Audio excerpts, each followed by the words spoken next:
My guest today is writer-director Urvashi Pathania, who makes a striking return to the short film landscape with Skins that makes its U.S. premiere at the 2025 HollyShorts Film Festival, following its world premiere at the renowned Fantasia Festival in Montreal. Now, Urvashi is a 2024 Sundance Screenwriters Lab Fellow and a rising voice in independent film, and is known for fusing genre with deep emotional insight. Now, her previous work includes the Tribeca-premiering short Beast and Unmothered, which was acquired by HBO Max. Her new short film, Skin, is a bold new entry in the evolving conversation around identity, beauty, and self-worth. So let's welcome writer-director Urvashi Pathania and her short film, Skin, to the show. Welcome. Thank you. Thanks for having me. Happy to be here. Absolutely. Now, I understand that your short film Skin is based on your own experience with skin bleaching. Tell me about that experience. I grew up, Indian America, very conscious of my skin tone, especially when you're a teenager and you're going through that insecure phase of your life. I wanted to have lighter skin, and most Americans don't know about it, but you can buy skin bleaching creams, down the street from you in most Asian markets. And so I went on a skin bleaching journey, and it wasn't the first time. Even when I was younger, one of my mom's friends had told my mom that she should start bleaching my skin when I was just 9 years old, and my mom took her advice and did try to do a little sort of home bleaching treatment. But luckily that was just a one-time thing, and it didn't take. But yeah, I've had a long history with skin bleaching, and I'm not the only one. It's unfortunately pretty common. So, for those that go and do it, is it reversible? Yeah, so I mean that's the beautiful thing about melanin is it's hard to keep away, and you do get your brown skin back if you stop bleaching your skin. I mean, I think a lot of the scars and discoloration stay with you for the rest of your life, and some people have burns and other horrible side effects of skin bleaching. But yeah, I was able to reverse my skin lightening. Well, tell me about the term and what is the definition of colorism? Sure. So colorism is prejudice against people of a darker skin tone, often within your own community. So, say within the Indian community, those who have a darker skin tone face discrimination from other Indian people in their community. And yeah, that's colorism. So basically like a subsection of racism. Okay, I'm going to ask you a question, and this is the second time this has ever come up. And I'm not going to mention any names, but I had interviewed a black actress who's very well known in Hollywood. And we got into the conversation, and she told me that when she was younger, she goes, "Have you ever heard of the brown paper bag test?" And I go, "No, what is that?" She goes, "That's what they would do." So she was raised in Louisiana. And so she said, "That's what they did to judge you by the color of your skin, even in our own community. So the darker you were, it was more like there was a bit of racism within their own community. And then those that were lighter, well, some of them looked at them like, gee, you're lucky." Uh, have you heard that term before? Yeah, no, definitely. I think the brown paper bag test is an example of colorism and shows how it's been around in America for decades. So in the Indian community, why would there be racism based on the, I guess, the tone of the pigment of the skin? Yeah, so there are multiple theories on where colorism came from. There's the that it's a holdover from colonization, where the British were the rulers of India for hundreds of years and would reward Indians with lighter skin and elevate them in their ranks. And that's sort of kind of the hangover that India still has, is both wanting to emulate the British and also genuinely having more privilege if families had been uplifted by the British Empire. And then the other theory is that it precedes that and actually goes back to the time of farming, and those who are in the fields are naturally darker, and if you're indoors, you're lighter skin, and that has led to these other beliefs about your worth. Well, in this age of social media, especially like platforms like Instagram and TikTok, how damaging has it become to women of color? Yeah, I mean, I think that's social media is sort of a double-edged sword where you both have, beauty filters that lighten your skin tone. You have apps that you can use to lighten your skin tone. And then at the same time, you also have people who are able to speak out about colorism on TikTok. There's a commonly held belief that colorism is a thing of the past, but I think women today feel emboldened to talk about, women and men, everyone feels emboldened to talk about how colorism is impacting them today in 2025.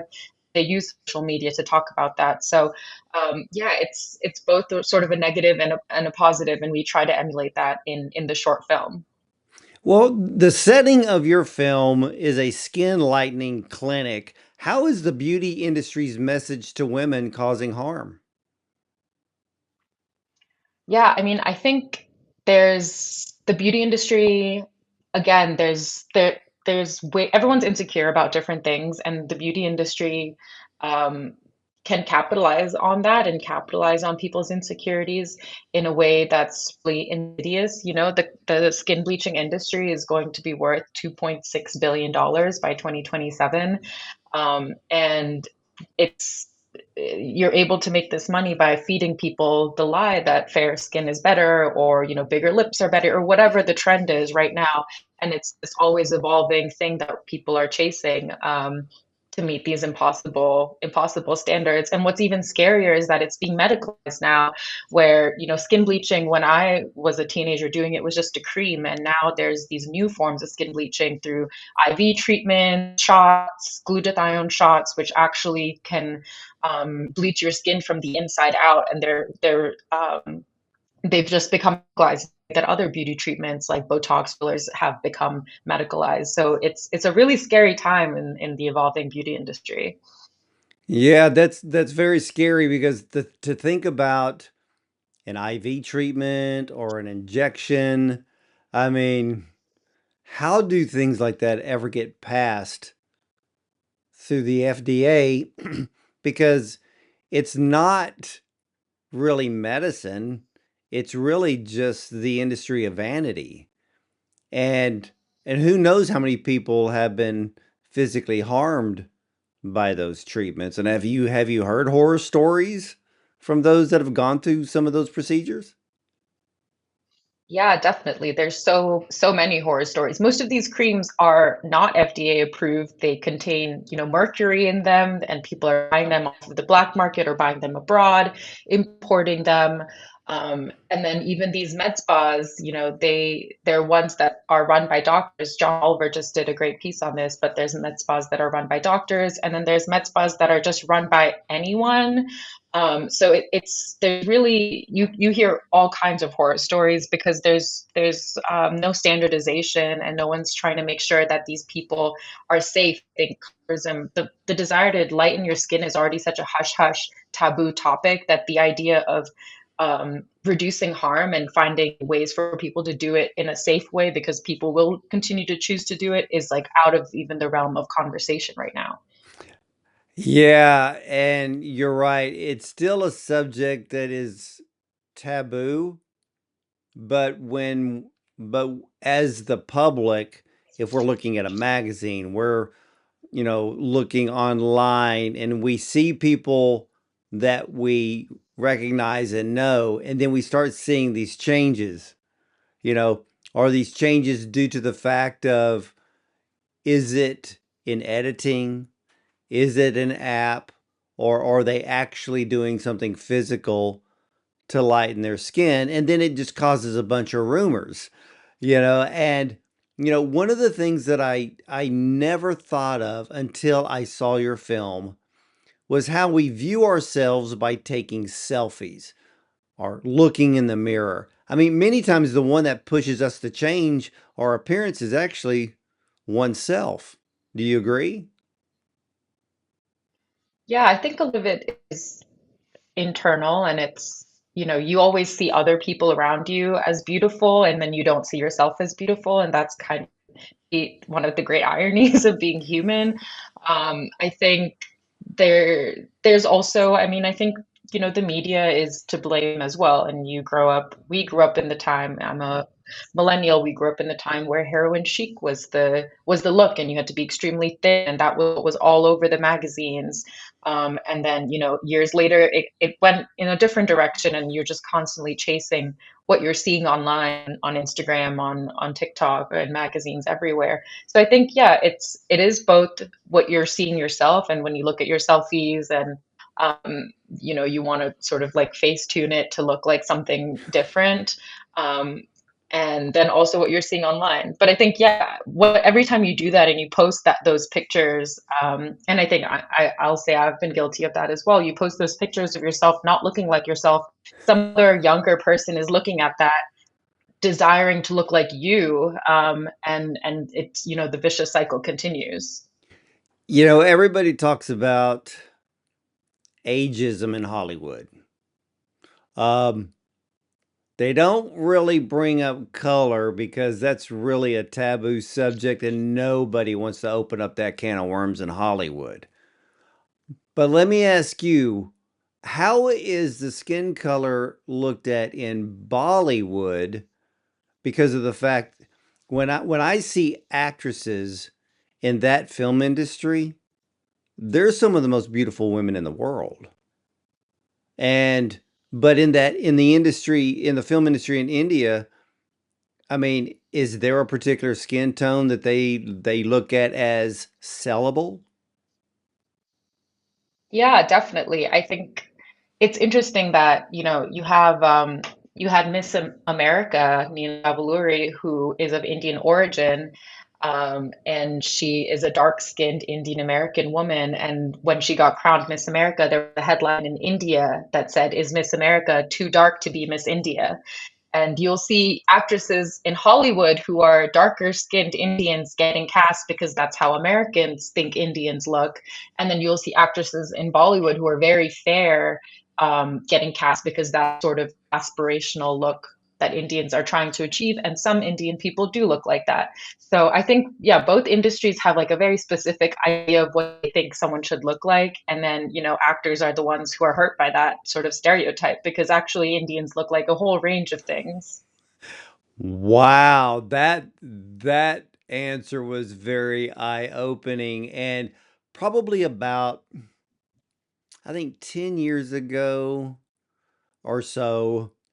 Um, and I'm not going to mention the magazine's name, but they are a household name, and it got out that out of the 12 issues that they produce per year, the one issue that always sold the lowest amount of magazines was when a woman of color was on the cover.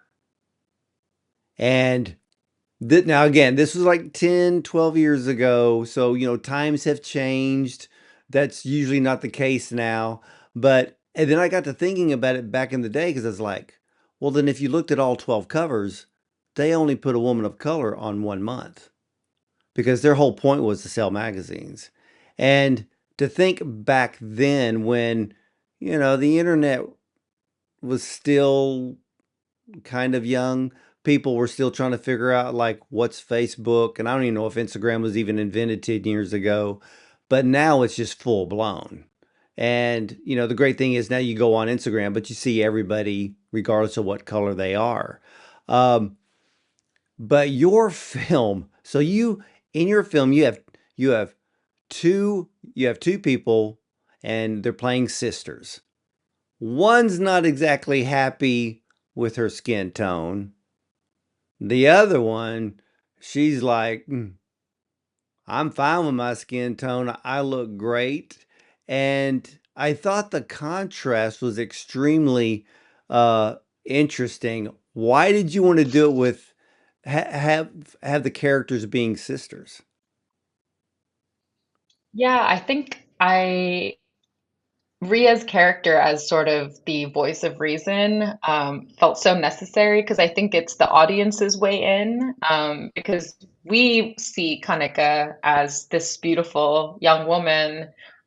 Her desire to lighten her skin tone is so visceral to her, but I think for an audience member, it's hard to understand where she's coming from. So actually, Ria becomes our way to the film and our way to understand what's going on. And then I think as we go further in the film, we start to enter Kanika's head a little bit more using, some sort of surrealism and flashes of skin. But yeah, I wanted to have two different opinions because I think that reflects society right now. There's people who do want to be fair, and there's people who think that's absolutely crazy. And I wanted those opinions to come from dark skinned women, just to show that, yeah, like this isn't not every, dark skinned woman has a secret belief that she isn't good enough. I think there's lots of people who are very healed and or never had that belief and are, perfectly happy with how they look. You know, when the one sister when she walks into the skin bleaching clinic, she's still a bit timid about the whole thing. And is there really such thing as what would you call it? A skin bleaching tank? Is that what she was in? I mean, is that a real deal? No, that's a bit of a sci-fi invention for the film. Yeah, we wanted to sort of take it further and create a sort of genre experience for the audience. But luckily, that doesn't exist yet. Hopefully, it never does. Yeah. Well, the thing that scared me was she was already kind of nervous looking at it, but then you have the camera shot where you see the top lock. And and I got to looking at that and it's like you make the decision and there's no turning back. And and that was that was really scary. And but then it was the other sister. So she's still outside in the car.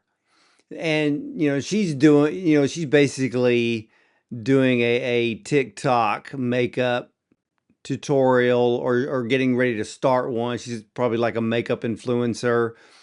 And I thought it was funny that the makeup that the company sent to her was lighter than her skin because like she said in the film, brown don't frown. So she was happy with herself, but she was not happy when she opened up that makeup. So I thought that was a little sign of things to come. Yeah, exactly. I think I also wanted to show why people might feel that way and ways that the beauty industry doesn't cater to dark skinned women. And yeah, I think that moment is really telling because I think you can either be look inward and say, why am I, what's wrong with me? Like, why does this makeup not fit my skin tone? What's wrong with my skin tone? Or you can go outward like Ria does and say, actually, this company is wrong for not creating shades that fit me. So yeah, I think that was like a bit of an ominous moment and kind of explained what was happening with Kanya as well and why she was getting in the tank. Well, you know what? um, I mean, even I'll go into the Mac store, when it comes to television makeup and things of that sort, and I never thought about it because the other sister is opens up the new makeup and it's lighter than her actual skin color. Is that really a very big problem? Because I never thought about the different shades of skin color, and there are women that have a hard time trying to find a makeup to match their skin tone. Is that real? That's true? Oh yeah, definitely. I think, brands are trying to be better. I think when Rihanna's brand, started putting out makeup, they had like 50 shades. And now brands are trying to catch up to that because often they'll have a dark shade, but they'll have all these variations in lighter shades, and then they'll have one dark shade. And, darker skinned women don't just come in one shade. You have so many different shades of brown and different undertones, warm undertones, cool undertones, neutral undertones, and you don't get that sort of shade variety. So I think you start to feel like, am I not valued as a consumer? And you want to go to brands that do value you. Yeah, exactly. So I want to be careful with this film because I don't want to give any spoilers out. But the scene with the other sister, when she comes into the skin bleaching clinic looking for her sister, there is a scene. Um, I'm trying, I don't want to give this away, but I kept looking at the scene because it's, to me, it's the scene that really drives the whole point across. So let's just say she gets cornered, and you know what I'm talking about. And then she ends up in a situation. So when I looked at the situation, is that scene a metaphor for society forcing its ideals on a woman to conform to what would be ideal? Mm. Yeah, I mean, yes. So I think if I'm thinking of the right portions of that, yeah, I Let's think just use the her word getting white, into and you know what the I'm talking about. yeah. I think that to me is the word that comes to mind is extraction and um, the things that are extracted from women of color, whether that's culture or beauty or other things that the short film touches on. And I think it's what you lose when those things are extracted, and I think it is a metaphor for extractive practices um, across society, whether that's extracting from like the earth, the brown earth, or that's extracting from, extracting labor from the working class. I think it is just like about the extractive practices in society at large. Yeah, when I saw that scene, it was real. I found it really, unnerving because the way that you did the camera work, and and again, you show the top of this tub or whatever lock, and even though the top of it was translucent, I would be scared to death, and I'd be banging on the inside of that thing too. So, I like the way that you did that because I think it's going to cause the audience to feel very, very uneasy. And I also like the fact that you had the owner of the clinic as a white woman, but then you had the receptionist who was really a woman of color, but she had gone through the skin bleaching herself as well because she's basically the calling card when somebody comes in through the front door. Yeah, exactly. Yeah, so that's that's sort of part of what we're trying to say. I think in the future we delve even deeper to Markandeya aesthetics, which is the med spa where this all takes place, and you see all of the strings controlling the people in the med spa, and the buck doesn't stop with Juniper, the doctor. So yeah, you see it keeps on going, and who's to blame sort of is part of what the feature is all about. But yeah, I think Mary is like what she calls herself. Maybe her actual name is some Madhu or something. But she is the receptionist, and she's sort of the ideal, the beauty ideal. And yeah, I think that's sort of what draws Kanika in, is when she compares her skin tone to Mary's in the mirror and sees the difference. And, I think to a brown person, those small shade differences are very stark, even though if you're outside of that community, you might not, you just look at people and you're like, you're all brown. But to us, that's how stark it was. And that's why I wanted to sort of fill the screen with their two different shades of brown skin. Yeah, you know, e- even when even when the first sister, she was on her phone and she was going through one of the apps, changing the color of her skin. And I mean, I remember back in the day, I used to live in a tanning bed, which was the stupidest thing ever.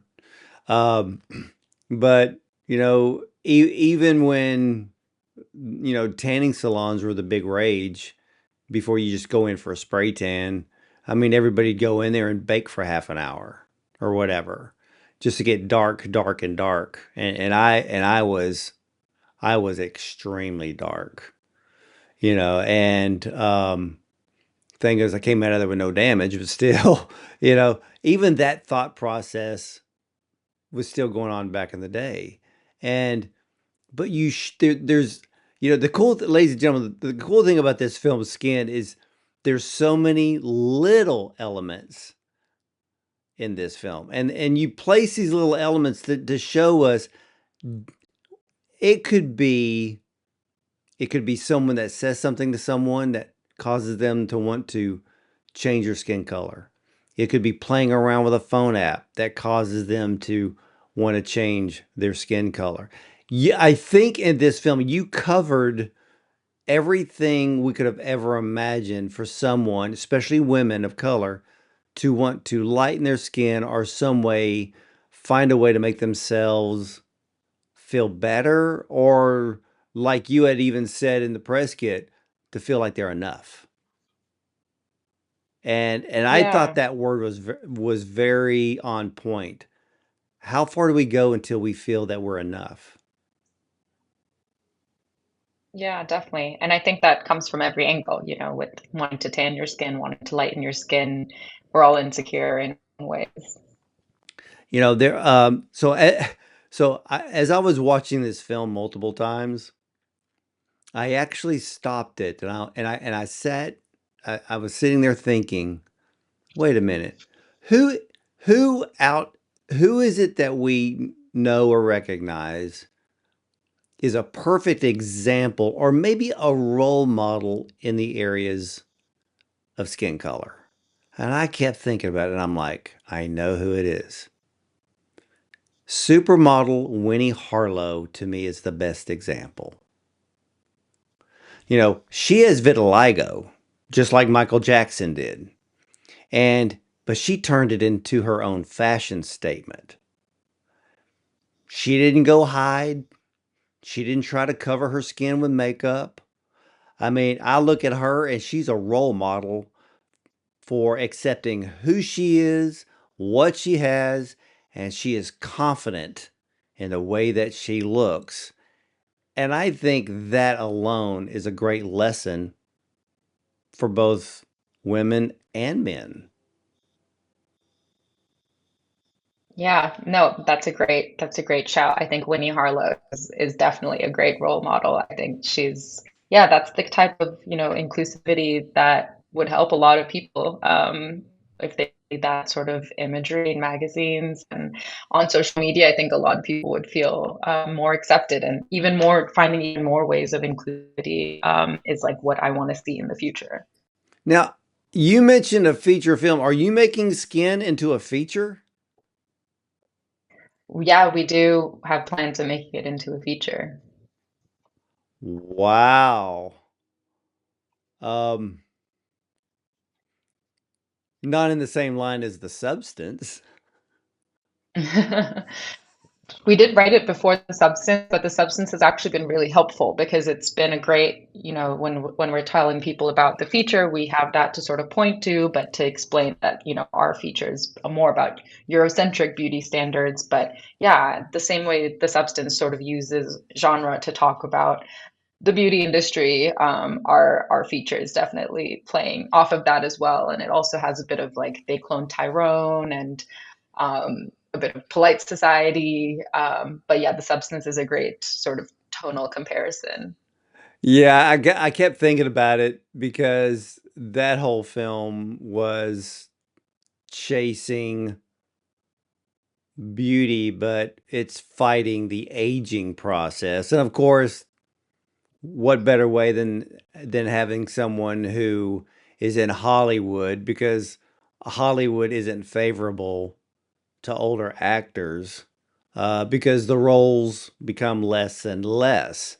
Now, you premiered at Fantasia in Montreal. What was the crowd's reaction to the film? Yeah, the crowd's reaction was amazing, actually. Yeah, I felt you're always nervous before your premiere about how people are going to take it, but we had a lot of questions at the Q&A, and it seemed like people really loved it. And actually, we just found out yesterday that we won the Silver Audience Award at Fantasia. So, yeah, I am very touched and sort of thrilled that people seem to have really loved the short. So, what kind of questions did you get? There were a lot of specific questions on the mechanism of the tank and how we did that sort of behind the scenes and the makeup used to lighten her skin tone. Sort of, yeah, those practical making sort of questions. It was funny because when I was watching the film, um, I actually thought all that stuff was real. And Great, yeah, perfect. because I've been to those what do you call them? It's kind of like a med spa, or doctors that offer a lot of different type of anti-aging kind of stuff.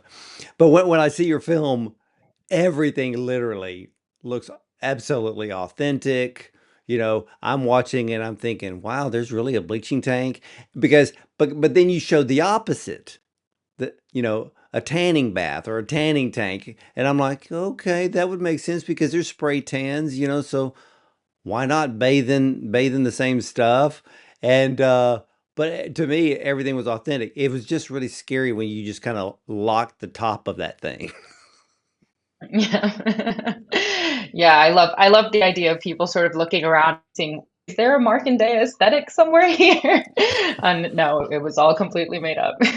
Yeah, because what? But at the same time, when I'm looking at the locking mechanism, it does play with society, because a lot of people, they get the thought process and they're like they're going to go do something to make themselves hopefully look better or feel better, or in this case lighten their skin. And but when you make a decision, in some cases there's no turning back. So that's how I looked at it with the first sister.